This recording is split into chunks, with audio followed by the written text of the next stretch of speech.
ভিডিওটা একদম শেষ পর্যন্ত দেখবেন, কারণ শেষের ঘটনাটা কিন্তু একদমই এক্সপেক্ট করিনি। চলুন তাহলে আমাদের পুরো জার্নিটা একসাথে দেখি। Welcome to Amarnath blog. Amarnath যাত্রার প্রস্তুতি শুরু হয় পাহাড়ে ওঠার অনেক আগেই, আর সেই প্রস্তুতির সবচেয়ে গুরুত্বপূর্ণ ধাপ হলো মেডিকেল সার্টিফিকেট। আমরাও তাই সবার আগে বেরিয়ে পড়েছিলাম মেডিকেল সার্টিফিকেট করানোর জন্য। যারা আগামী বছর অমরনাথ যাত্রা যাওয়ার পরিকল্পনা করছেন তাদের জন্য একটা গুরুত্বপূর্ণ পরামর্শ। যেই সময় যাত্রার নোটিফিকেশন বেরোনোর কথা তার আগেই চেষ্টা করুন মেডিকেল সার্টিফিকেটটা তৈরি করে রাখতে। কারণ মেডিকেল সার্টিফিকেট আগে থেকে প্রস্তুত থাকলে অনলাইন রেজিস্ট্রেশন শুরু হওয়ার সঙ্গে সঙ্গেই আপনারা আবেদন করতে পারবেন। কারণ প্রথম দিকেই রেজিস্ট্রেশন হয়ে গেলে যাত্রার স্লট পাওয়ার সম্ভাবনাটা অনেকটাই বেড়ে যায়। আমার মতে সহজ কথায় বলতে গেলে মেডিকেল সার্টিফিকেট আগে থেকে বের করে রাখলে বাবা বরফানির দর্শনের পথে আপনারা অনেক শতাংশ এগিয়ে থাকবেন, যেটা আমরা একদমই করিনি, আর তার ফলাফল আমাদের অনলাইন রেজিস্ট্রেশন না পাওয়া।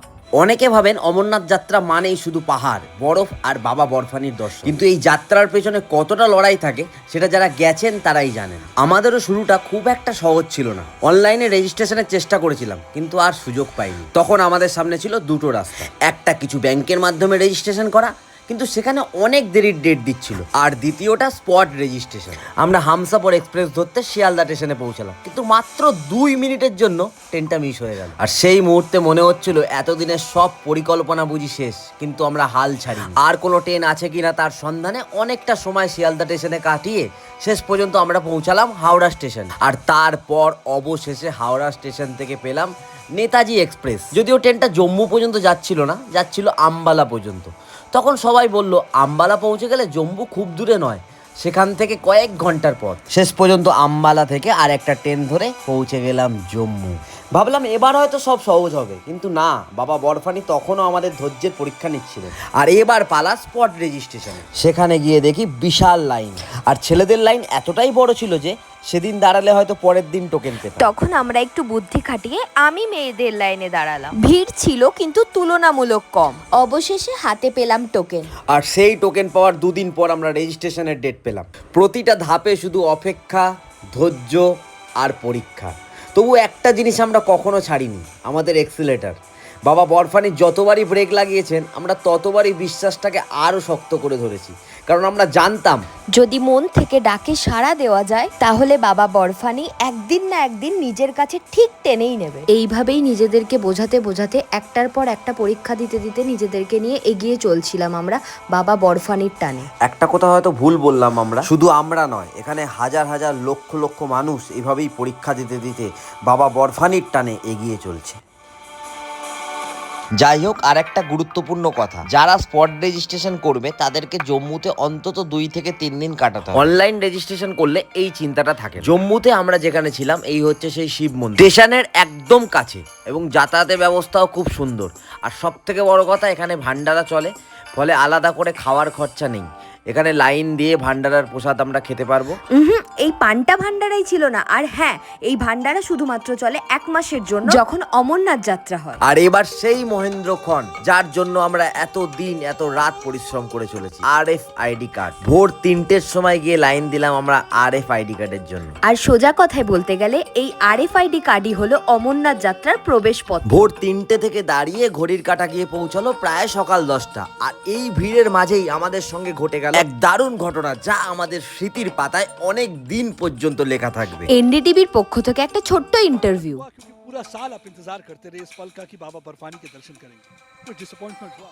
नहीं, कुछ भी नहीं हुआ। बाबा बुलाए, हम लोग जाए, यही काफी है हम लोग के लिए। बाबा हो या ना हो, बाबा ऊपर से देख रहे हैं हम लोग को। एटलीस्ट हम पवित्र गुफा तक पहुंचेंगे, वहां दर्शन करेंगे, वहां का ऑरा हमें वो मिलेगा वही चाहिए हमें। अब वो देख लेंगे, हमें उतना हमारे लिए बहुत है। That's really very important, because they are saying they may not be able to see Shivling here, but what is important is that Baba Barfani was seeing towards them. So they will at least be having a darshan of their holy cave, where actually the natural Shivlingam is formed. And let me talk to the people here also. Aapka kya hai, that energy, that enthusiasm among all the yatris who have come all the way? Aap kahan se aaye ho?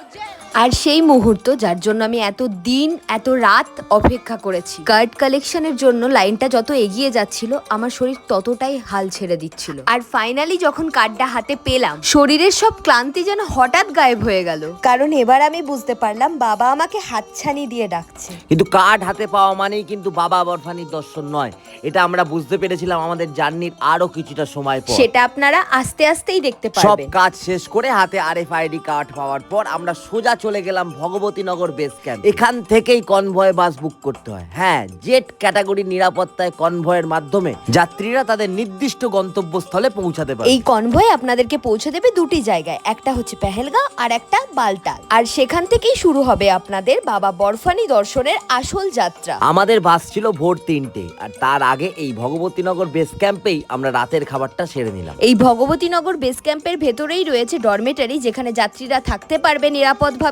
আর রয়েছে অনেক রকম ভান্ডারা যেখানে যাত্রীরা বিনামূল্যে খাবারও খেতে পারবে। আমরা সেদিন এই ভান্ডারা থেকে পেয়েছিলাম পোলাও, চাপাতি, চানা মশলা আর গোলাপ জামুন। আমাদের বাস ছিল ভোর 3টেই আর হাতে ছিল খুব অল্প সময়, তাই ভগবতীনগর থেকে আমরা চলে গেলাম শিব মন্দির যেখানে আমরা ছিলাম। সেখানে গিয়ে আমরা একটু রেস্ট নিয়ে লাগেজ প্যাক করে আমরা রওনা দিলাম বাসের উদ্দেশ্যে। আর এখানে এসে বাস খুঁজে বের করা সে এক কঠিন চ্যালেঞ্জ। ভোর 3টে, ঘুম ঘুম চোখ, শরীর হালকা ছেড়ে দিচ্ছে আবার দাঁড়াচ্ছে, এরকম একটা অবস্থায় বাস খুঁজে বার করা। আর এখানে শয়ে শয়ে বাস। আর অবশেষে আমরা যখন বাস খুঁজে পেলাম তখন শুরু হয়ে গেছে বৃষ্টি। আর এই বৃষ্টির মধ্যে জেড ক্যাটাগরি নিরাপত্তায় ঘুমোতে ঘুমোতে রওনা দিলাম বাবা বরফানির উদ্দেশ্যে।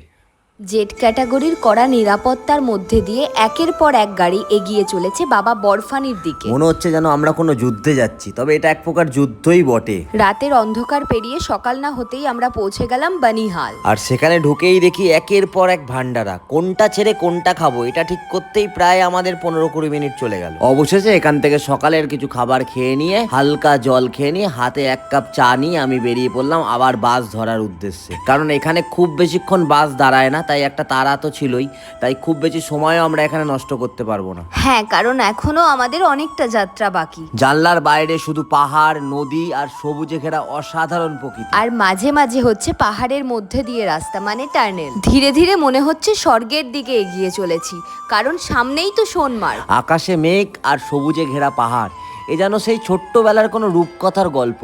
আর তার মধ্যে এগিয়ে চলেছে আমাদের বাস। এই সময় যারা কাশ্মীরে ঘুরতে আসেন তাদের কাছে কাশ্মীর কিন্তু তার একটা অন্য রকম রূপ তুলে ধরে। আমরা শুনেছি কাশ্মীর নাকি 3 রকমের, একটা গ্রীষ্মকালে, একটা বর্ষাকালে আর শীতকালে। দেখতে দেখতে আমরা পৌঁছে গেলাম বেস ক্যাম্পে, যেখান থেকে আমরা পায়ে হেঁটে যাত্রা শুরু করব। এখানে এসে শুরু হলো থাকার জায়গা খোঁজা। মূলত সবাই এখানে টেন্টেই থাকার পরিকল্পনা করে, কিন্তু এবছর অমরনাথ শ্রাইন বোর্ডের উদ্যোগে নতুন ডরমেটারি চালু হয়েছে, তাই আমরা এখানেই রাত কাটানোর সিদ্ধান্ত নিলাম। তবে তার আগে একটু ঘুরে দেখলাম চারপাশটা। এতক্ষণে প্রচন্ড খিদেও পেয়ে গেছিল।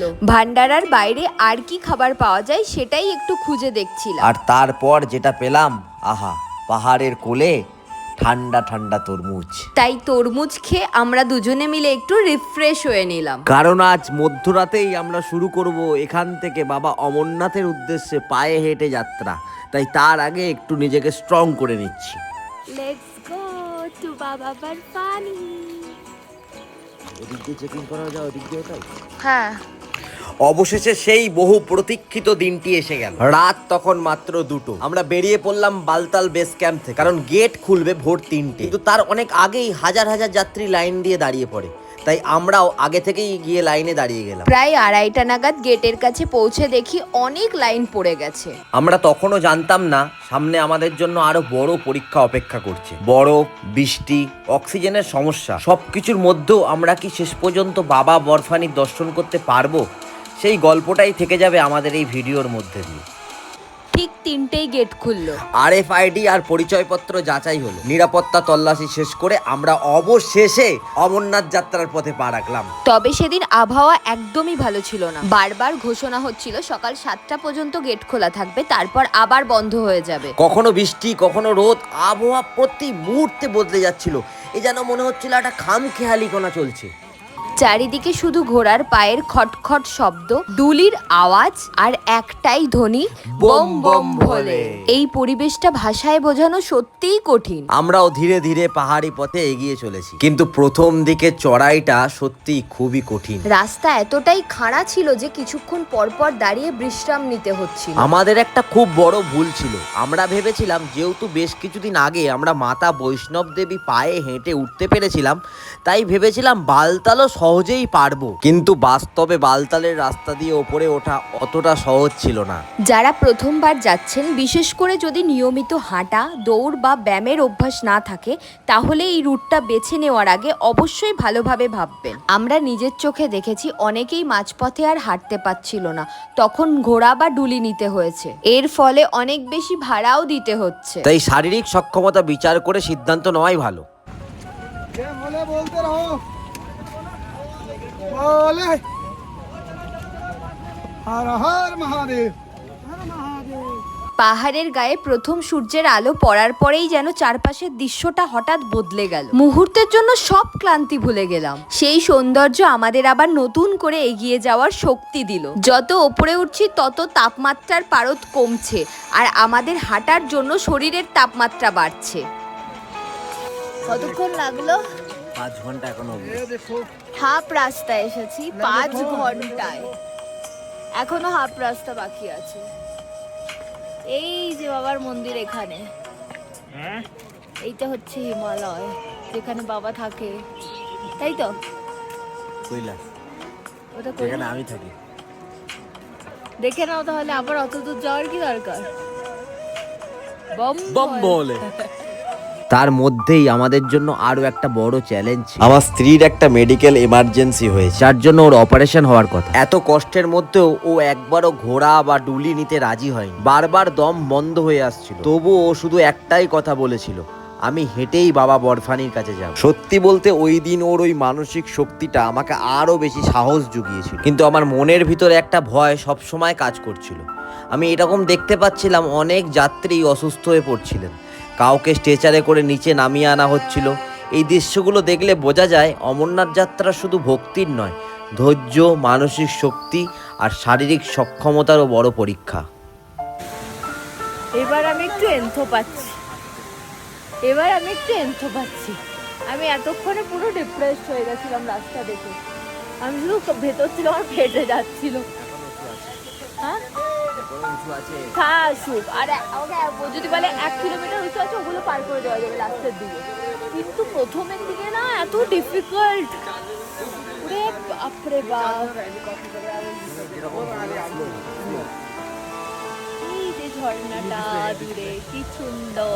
আচ্ছা, অমরনাথ যাত্রায় যে আমরা যাচ্ছি, তুমি কি জানো এর পেছনে কাহিনী কি? হ্যাঁ, পুরাণে লেখা আছে ভগবান শিব মা পার্বতীকে অমরত্বর রহস্য, মানে অমর কথা শোনানোর জন্য একটি নির্জন জায়গা খুঁজছিলেন। যাতে অন্য কেউ সে কথা শুনতে না পারে, এই জন্য তিনি অমরনাথ গুহা বেছে নেয়। একদমই তাই। তবে বিশ্বাস করা হয় সেই সময় গুহার ভিতরে থাকা 2টি সাদা পায়রা এই অমর কথাটি শুনে অমর হয়ে যায়। আর আজও অনেক ভক্ত দাবি করেন ভাগ্য ভালো থাকলে সেই সাদা পায়রা জোড়ার দর্শন পাওয়া যায়। আর এই কারণেই প্রতি বছর লক্ষ লক্ষ ভক্ত এত কষ্ট সহ্য করেও বাবা বরফানির দর্শনে আসেন। এটা শুধু একটা তীর্থযাত্রা না, ভক্তি, ধৈর্য, বিশ্বাস আর আত্মসমর্পণের এক অসাধারণ অভিজ্ঞতা। আচ্ছা, তুমি ওই দুটো সাদা পায়রার দর্শন পেয়েছিলে? না, আমি একটা পায়রা দেখতে পেয়েছিলাম। বাহ, তাহলে আমার আশা সার্থক হলো, কারণ আমি তো দুটো পায়রাই দেখতে পেয়েছিলাম। না, আসলে তুমি বাবার কাছে আসার সময় যে কষ্ট পেয়েছো, তাতে বাবার মনে হয়েছে তোমাকে যদি 2টো পায়রা দর্শন না করায়, তাহলে মনে হয় ওনারও কষ্ট হবে। না, আমি একটু মজাই করলাম। আসলে বিষয়টা হচ্ছে পায়রার নয়, ওই পবিত্র গুহার মধ্যে যেই প্রবেশ করবে তার উপরেই বাবার কোনো না কোনোভাবে আশীর্বাদ আছে। কারণ অনেকেই বলেন বাবা বরফানি নিজে না ডাকলে এই যাত্রা কখনোই সম্পূর্ণ করা যায় না। আর এই যাত্রায় এসে এই কথাটা কতটা সত্য তা আমরা অনুভব করলাম। কিছু কিছু মুহূর্তে আমি সত্যিই ভয় পেয়ে গেছিলাম, মনে হচ্ছিল আমরা মনে হয় আর পারবো না। কিন্তু তারপর যেটা হলো সেটা আমাদের জীবনের পাতায় বাবা অমরনাথের মতনই অমর হয়ে থাকবে। ফিরে আসার সময় এমন একটা ঘটনা ঘটেছিল, মনে হলো আমরা বোধহয় সত্যিই আর নিরাপদে ফিরতে পারবো না, এতটাই ভয় পেয়ে গেছিলাম আমরা। পৌঁছে গেলাম বাবা বরফানির পবিত্র গুহার সামনে। পাশ দিয়েই বরফ গলা জল বয়ে যাচ্ছে। বিশ্বাস করা হয় এটা বাবা অমরনাথের আশীর্বাদ। জল এতটাই ঠান্ডা ছিল যে কয়েক সেকেন্ড হাত ডুবিয়ে একবারে হাত লাল হয়ে গেল। তবুও বাড়িতে নিয়ে আসার জন্য একটু জল বোতলে ভরে নিলাম। সেই পবিত্র জল কপালে ছুঁয়ে এক ফোঁটা প্রসাদ হিসাবে গ্রহণও করলাম। অনেকে আবার এই ঠান্ডা জলে চানও করছে। মানুষের ভক্তি আর বিশ্বাসের কাছে এই 0 ডিগ্রির ঠান্ডা জলও যেন হার মানছে। এরপর আমরা এগিয়ে গেলাম পবিত্র গুহার দিকে। প্রথমে ব্যাগ জমা, তারপর জুতো জমা, আর সবশেষে ফোনটাও জমা দিতে হলো। তাই এর পরের দৃশ্যগুলো আমরা ক্যামেরাবন্দি করতে পারিনি। কিন্তু বিশ্বাস করো, কিছু কিছু মুহূর্ত শুধুমাত্র চোখে দেখার জন্যই হয়। মন্দিরে পৌঁছানোর আগে ছিল প্রায় 500 সিঁড়ি। এত উঁচু আর কঠিন যে অনেকেই মাঝপথে অসুস্থ হয়ে পড়ছিল। কোথাও অক্সিজেন দেওয়া হচ্ছে, কেউ আবার দর্শন না করেই ফিরে যাচ্ছে। এই দৃশ্যগুলো দেখে বুঝলাম এখানে শুধু ইচ্ছে থাকলেই হয় না, শরীরকে সঙ্গও দিতে হয়। অনেক কষ্টের শেষে আমরা শেষ পর্যন্ত বাবা বরফানির দর্শন পেলাম। আর সৌভাগ্যবশত সেই সাদা পায়রা জোড়ারও। সেই মুহূর্তটা আমাদের জীবনে অন্যতম সেরা মুহূর্ত হয়ে থাকবে। দর্শন শেষে নিচে নামার সময় একজন মানুষ হঠাৎ করে এসে বাবার পায়ের ছাপ দেখালেন। এছাড়াও আমাদের গুহার আশেপাশে এমন কিছু জায়গা দেখালেন যেগুলো অনেকেই খেয়াল করে না। পাহাড়ের গায়ে বিশেষ আকৃতির কিছু পবিত্র চিহ্ন, সব মিলিয়ে মনে হচ্ছিল এই জায়গার প্রতিটি পাথরেরও যেন একটা গল্প আছে। নিচে নেমে ব্যাগ, জুতো আর ফোন নিয়ে আমরা বাবার নামে তিলক কেটে রওনা দিলাম পশুপতি ভান্ডারায়। লক্ষ লক্ষ মানুষের জন্য যে নিরামিষ খাবারের আয়োজন, সেটা সত্যিই প্রশংসনীয়। কি ছিল না সেই ভান্ডারায়! কোল্ড কফি, মকটেল থেকে শুরু করে ডেজার্ট পর্যন্ত প্রত্যেকটা অক্ষরের একটা করে খাবার ছিল, যা সত্যিই রাজকীয়। কিরকম একটা ইয়ে লাগছে না, কেদারনাথ কেদারনাথ। চলো, দর্শন কমপ্লিট। চলো বাড়ি যাব, বাড়ি। বৃষ্টি পড়ছে, খুব টায়ার্ড। একটা বাঙালি মহিলার সাথে দেখা হলো, আমার শাখা বলা দেখে আমাকে বলছে কোথা দিয়ে আসলে? আমি বললাম বালতার। বলছে আমি আসতাম না, আগে জানলে আমি পেহেলগা দিয়েই আসতাম। কিসে যাবে? আমি বললাম আমি তো মনে হয় না আর হেঁটে যেতে পারবো। বলছে আমি হেঁটে পারবোই না। হ্যাঁ, ওর বরটা বলছে যে আমি জানতামই না এরকম এত বাজে রাস্তা।